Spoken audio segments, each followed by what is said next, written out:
Okay, we're going to get started. Welcome back. We hope you had a great lunch, and we're glad you can join us for our afternoon programming. My name is Brian Reeves. I'm the Director of Regional Advocacy at the Alliance for Middle East Peace.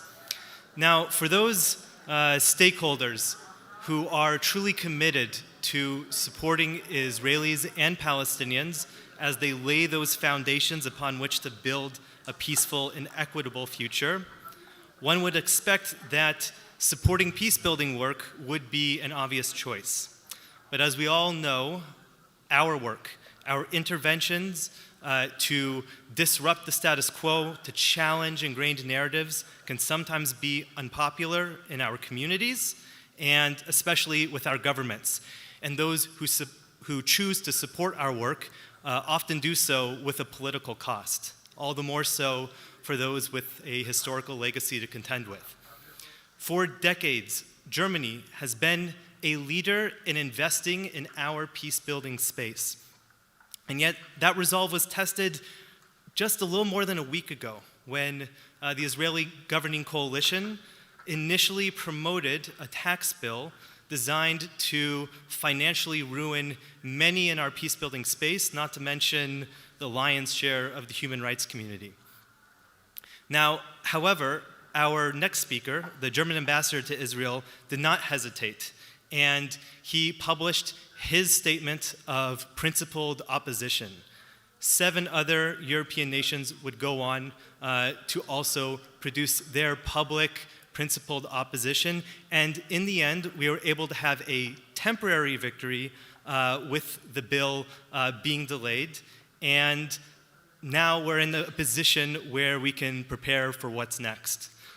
More such coordination is needed to strengthen and protect our peace builders, our builders for bottom-up change.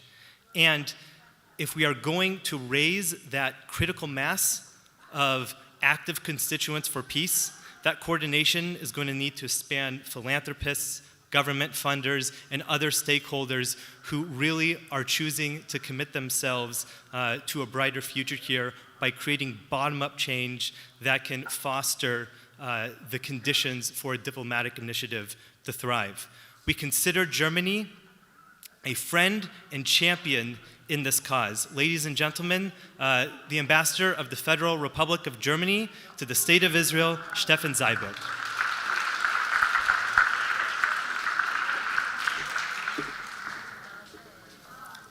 Thank you very much. That was very generous. Hello, everybody. As I walked in, someone from you, and I hope she doesn't mind quoting me, said, "Welcome to the bubble."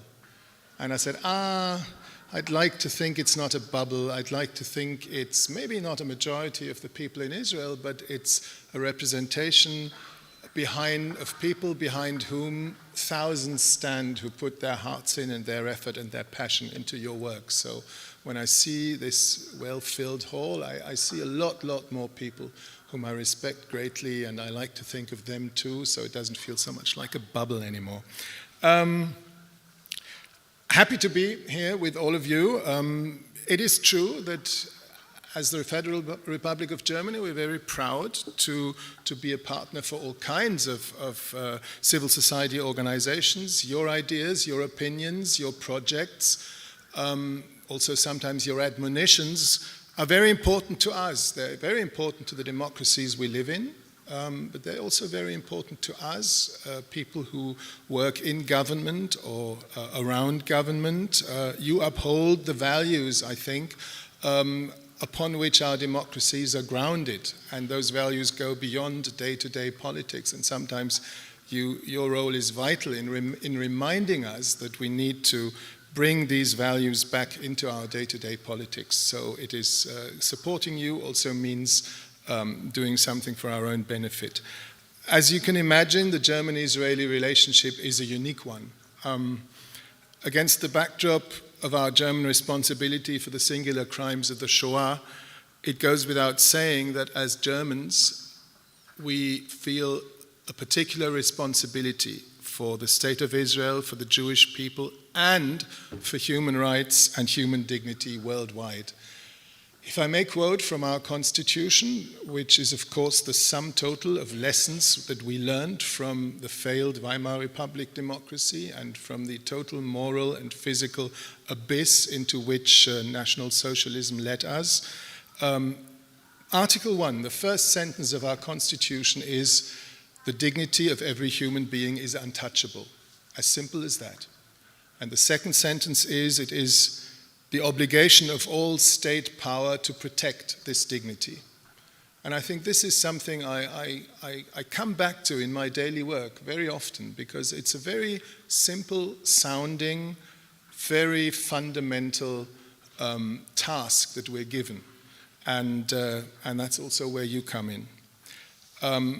For that reason, we will always support the security and the security of the State of Israel and the Jewish people, and we will always support organizations who fight for open societies, like you do, for tolerance, for basic human rights, which includes LGBT rights, gender-based issues. On the other hand, and to be very clear on that, civil society actors that we work with can and should be critical. That is your role, but they should never question Israel's right to existence. Or they should never support any kind of violence. This is not something that we would ever find acceptable, and if that were the case, then there could be no cooperation, and I very strongly feel that there could be no funding. You mentioned briefly the limited success maybe we had with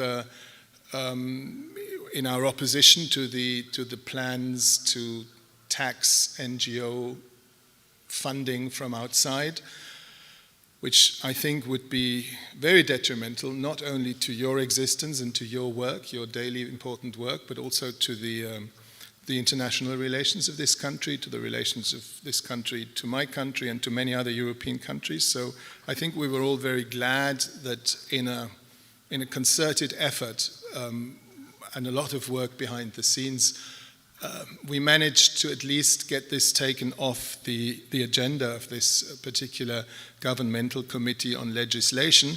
And I think that's a very good thing. Whether it'll always stay off the agenda is another question, and we will see.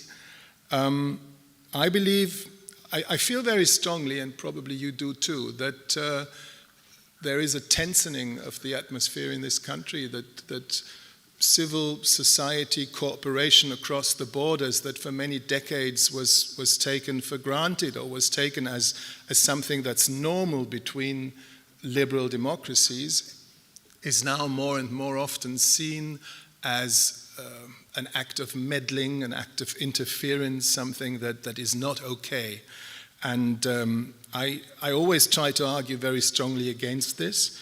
And I think if we want to keep defending, and we want to keep defending our support for civil society actors, we must also be very true on what I said before. We must also be very true on the very clear criteria that exist, and that is complete acceptance of the right of Israel to exist and complete refusal to endorse any violent means. This is, I think, a necessity if we want to carry on what we want to carry on.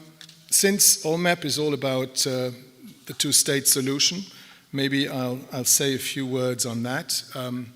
I said the right of Israel to exist and to be secure is part of the German raison d'etat. There is a famous quote from Chancellor Merkel that she said in the Knesset in 2008.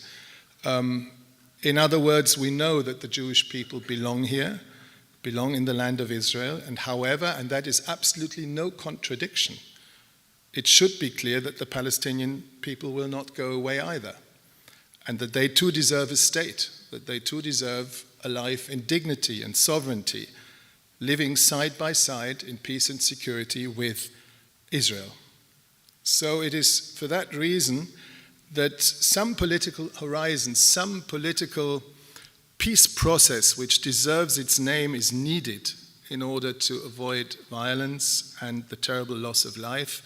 And I just don't think that the current status quo, which some find manageable, is going to provide this country, Israel, with what we want it to have, and that is long-term sustainable peace. So in this context, and as friends of Israel, we keep pointing to projects of the Israeli government that are of concern to us. Particularly worrying, I know, not just for me or for my government, but also for the European community as a whole, is the declared intention of the government to settle in the whole of the occupied territories in West Bank and East Jerusalem. We saw in the last month the legalization of 10 illegal outposts, the declared intention to legalize up to 70 more outposts. We see the advancement of several thousand new housing units in settlements in the West Bank and East Jerusalem. We witness the massive expansion of the budget of the Ministry of Transport for construction of roads to better connect settlements with urban centers. We see evictions and demolitions of Palestinian houses in East Jerusalem, combined with efforts to drive Palestinians out of East Jerusalem. Last but not least, we see a general rise of violence. There continue to be terrible and appalling acts of terror against Israelis, and we wholeheartedly condemn these when they happen. There are also, and not that I equate these two, but it's also part of what goes on in this country, there are also a growing number of cases of settler violence, like the attack on Huwara in February. And I know that this does not reflect the attitude of the majority of people living in settlements, but it's also not the isolated cases of some few radical youths that some would make us believe. It is something that is of great concern to us. So against this backdrop, I'm convinced that your work, the work of civil society actors, is more important than ever. You are the ones that can create meaningful encounters between Israelis and Palestinians, and that's perhaps what is most needed. You can actually bring people together.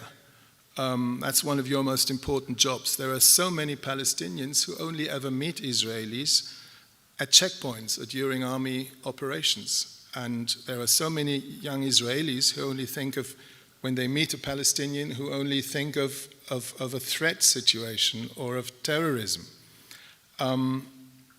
I hear that in the morning you focused, or some of the presentations have focused on youth. I think that is very, very important, because in this demographically extraordinarily young country, I don't think no one is served if there is a youth growing up that lives apart and partially also in ignorance of what goes on the other side. And of course that is true for the Palestinian territories as well. So any exchange, any meeting that you can make happen, I think helps. We had a very small, you might say, but to me very encouraging example at the embassy last summer, and it's going to be continued this year. There was a meeting of trade unionists from Israel and from the Palestinian territories, and they did not speak about the general political situation, because that would obviously not amount to much or not lead to anything very productive. They spoke about very specific questions of protection in the workplace of Palestinian workers on the construction sites of Tel Aviv or wherever, Kfar Saba, Rehovot. And I think that was a meaningful first step that could lead to something that would actually bring down the terribly high number of accidents in the workplace, and maybe create some foundation of trust to then tackle other issues. So, I mean, this sounds very modest, and I think, yes, you do become very modest, but there's no reason to not try to create more examples like that, and I think that's where you have an extraordinarily important role. Any kind of exchange of meetings that can bring people and also their emotions, their stories together, can lay the ground for peace. So what I would like to say is you can count on me as the German ambassador, you can count on the whole German embassy as your allies in this. Whenever you do something like this, when you think that our presence, our involvement might be useful, please let us know. That's also, among other things, what we're here for. And I pledge to you that you will find us on your side when you try to bring people together in that way, in a way that might eventually one day lead to what we all yearn for, and that is peace for Israelis and Palestinians in this region. So that's all I have to say. Thank you very much for your attention. Thank you. Thank you, Ambassador Seibert, for your allyship and that of Germany's for our grassroots work for peace and equality. I'd like to invite up Kari to deliver some more remarks.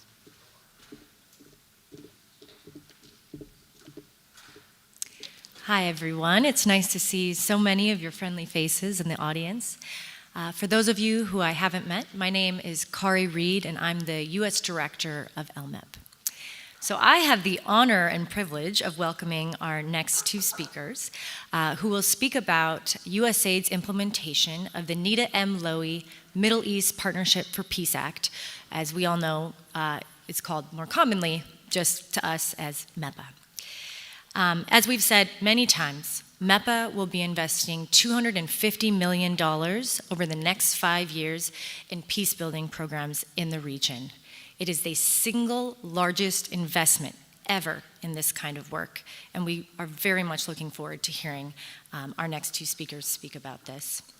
So our first speaker, Mr. George Salem, has been appointed by Administrator Samantha Power as the inaugural Advisory Board Chair of the Partnership Fund for Peace.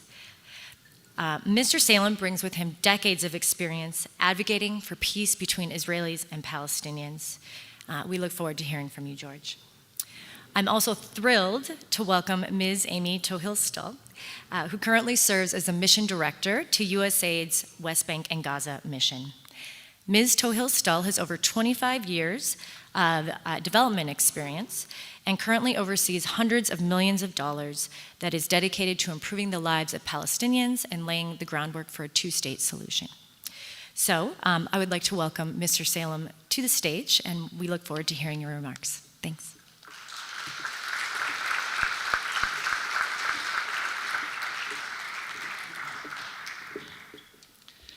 Thank you, Kari, for that very generous introduction, and good afternoon, everyone.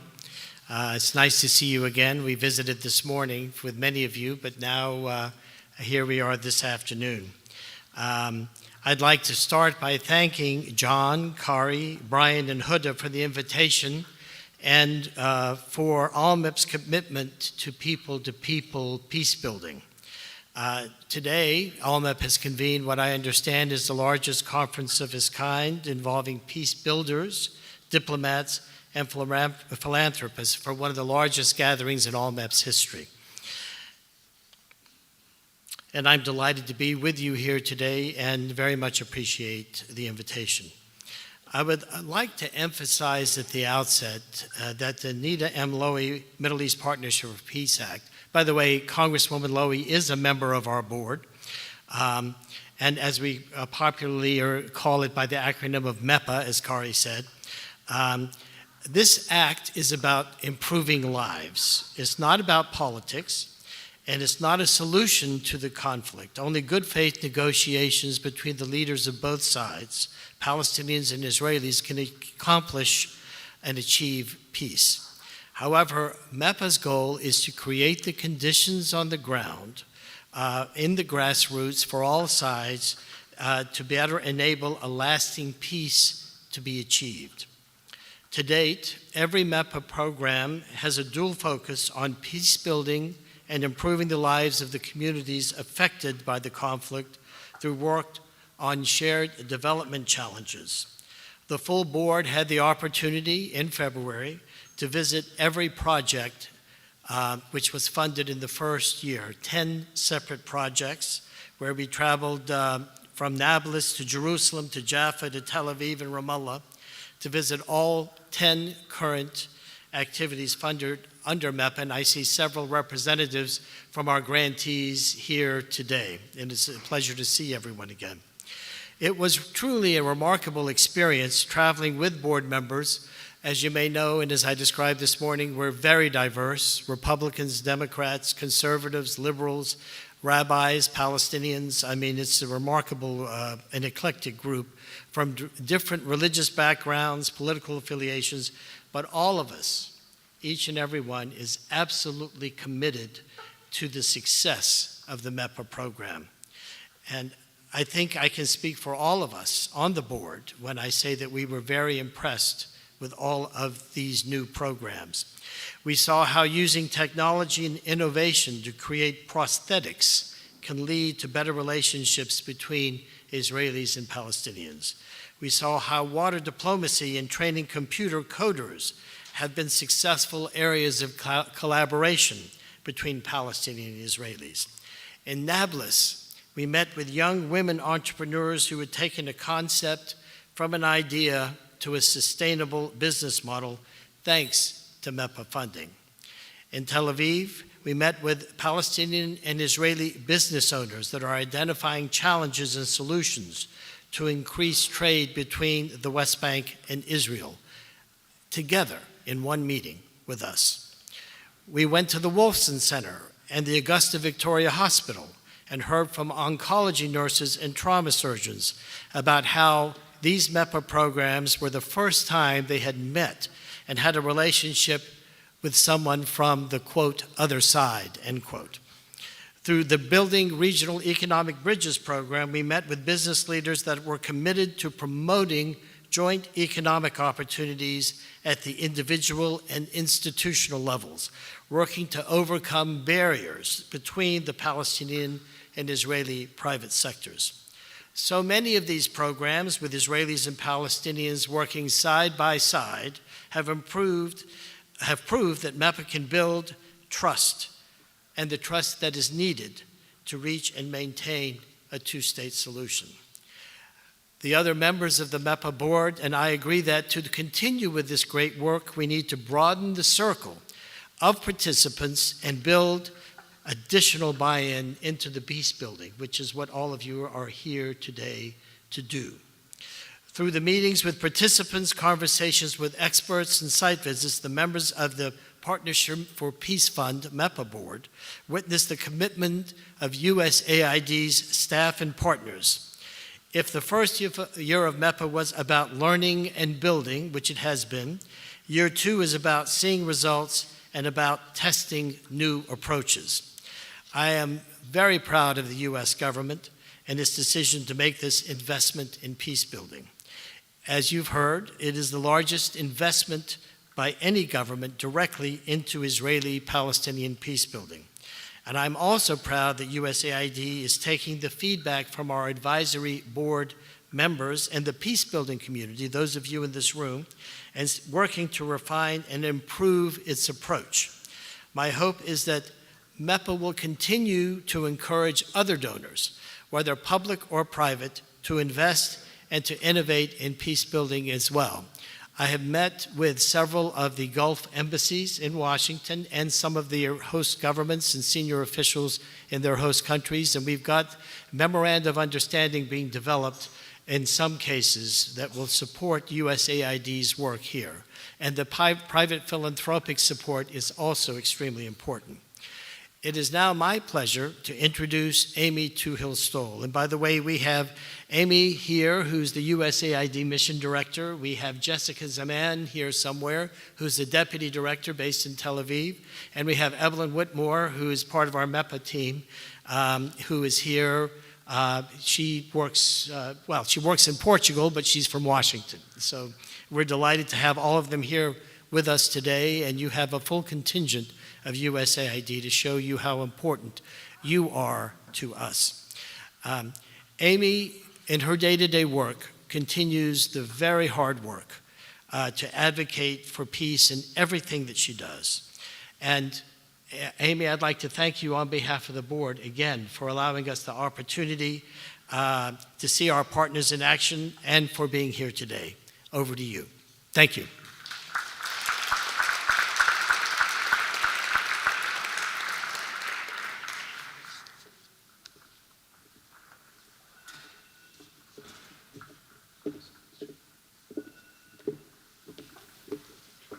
Good afternoon. Well, it is a true honor to be here this afternoon to be able to speak with you about the U.S. government's investment in peace building and also our experience to date in implementing the Middle East Partnership for Peace Act. Thank you, George, for that kind introduction and also your remarks. It's been likewise a real pleasure in working with you in your role as the chair of our MEPPA Advisory Board. To the entire ALLMEP team, I would like to thank you as well for your commitment to this cause and for bringing all of us together for the Unite the Field conference. This conference is particularly important at this point in time as we're seeing increasing violence, really the highest levels since 2015, and additionally a growing skepticism about the prospects for peace. Our collective peace-building efforts are indeed more important than ever before, and by working more closely together to share our experiences, lessons learned, and best practices, and taking the time to better coordinate our efforts, we can improve on the delivery of the results that we seek. Today, I want to talk specifically about USAID's commitment to peace building and where it can go from here as we enter the second year of MEPPA's implementation. We're seeing many indicators of success that tell us that we've built a solid foundation by which to deepen our work with Palestinian and Israeli organizations alike to foster mutual understanding, trust, and peaceful coexistence. For those of you who are unfamiliar with MEPPA, it is, as George mentioned, the single largest historical investment on the part of the U.S. government in support of Israeli and Palestinian peace building. In total, MEPPA provides $250 million over 5 years, an amount that wouldn't be possible with the strong U.S. congressional bipartisan support that exists for this program. USAID, of course, we've funded projects for many, many years, decades in fact, that have brought together Israelis and Palestinians through language and cultural seminars, civic and community engagement, arts, technology, and sport. MEPPA is a continuation of this work, but this legislation has taken the agency in a new direction in a few important ways that I want to talk about. First, the scale and the time frame of this commitment is much larger than any previous U.S.-funded peacebuilding effort.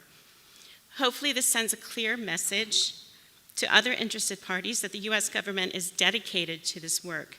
Our goal is that the U.S. contribution will serve as a force multiplier by leveraging other investments by donors, foundations, and others.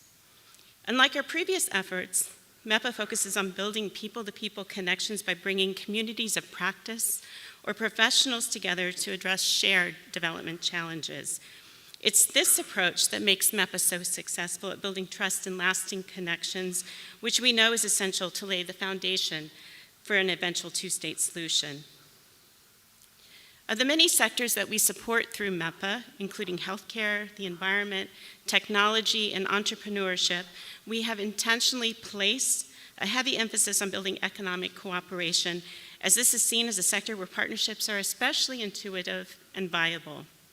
Moreover, we're increasingly diversifying the organizations with whom we work, and this is out of recognition that the organizations that work in this space must be diverse to make the change that we seek. They need not share the same values, and in fact, I would argue that it's better if they don't share the same values. Peace building can work if we can bring people together and organizations who don't think the same or they don't act the same. It's about pushing our partners and ourselves to see things differently in order to discover at the end we really all want the same things, namely a safer and more hopeful future. To ensure that we have diversity of communities and organizations with which to work, USAID is also committed to pursuing and supporting a vibrant civil society. This is, of course, the backbone of all of our peacebuilding and development efforts. We're incredibly proud of our current MEPPA partners who are building demand for further cooperation and coexistence. They're proving that by working together on shared priorities, it is possible to foster closer linkages, greater understanding, and the shared vision that is essential for peace. Earlier this year, I visited each of the MEPPA activities along with the broader MEPPA Advisory Board and heard one compelling story after another that demonstrates that we're making a difference. During one particular visit, I was struck by the comments of one young Israeli woman who told me, "My family says I'm naive and crazy, but every time they see me with my Palestinian friend, I'm sending a signal." This is exactly what we want to see. Through MEPPA, our programs, they can't just be about convincing the convinced. They also need to reach out beyond the normal circles in order to change mindsets. We've already talked to many participants who have also told us similarly that it's the first time that they've engaged with someone from the other side. Before MEPPA programming, they really had not talked to someone who was either Israeli or Palestinian. They further described how the peace-building program helped break down barriers so that relationships and a new understanding could be forged. Again, I think this demonstrates just how important MEPPA and other work in the peace-building space is today. Together we can reach a tipping point that will pave the way for a more peaceful future. In this coming year and beyond, we're looking forward to broadening the circle of our partners by engaging new communities and working with a more diverse set of organizations, especially those that are based locally, in order to build the ecosystem for peace. And a key way in which we are planning to do this is through a new small grants program, which is intended to allow smaller organizations with less capacity an opportunity to successfully compete for and manage USAID awards. We're also planning to provide capacity building support in tandem with the small grants, again, in order to grow the field of peace builders. I'd like to encourage the entire peace building community to do its part to also broaden the base of organizations that we work with in this space. This means not only increasing our investments so that we can cover more ground, it means, of course, working with new organizations. Moreover, I'd like to encourage donors and peace building organizations to tell your stories of personal impact. Public outreach is essential, and this is how we'll succeed to encourage others to step into this space. A year from now, with the metrics that USAID has developed to measure progress, I hope that we'll be able to definitively say that we have succeeded in bringing about a real shift in how peace building is viewed throughout the region and in creating grassroots demand for peace. In closing, I'd like to thank all of you for your years of advocacy and your commitment. At USAID, we look forward to continuing our partnership with each of you to carry forward this difficult work, and are also committed to stepping into more of a leadership role for our common goals. I look forward, of course, to seeing the difference that we can all make together. Thank you very much.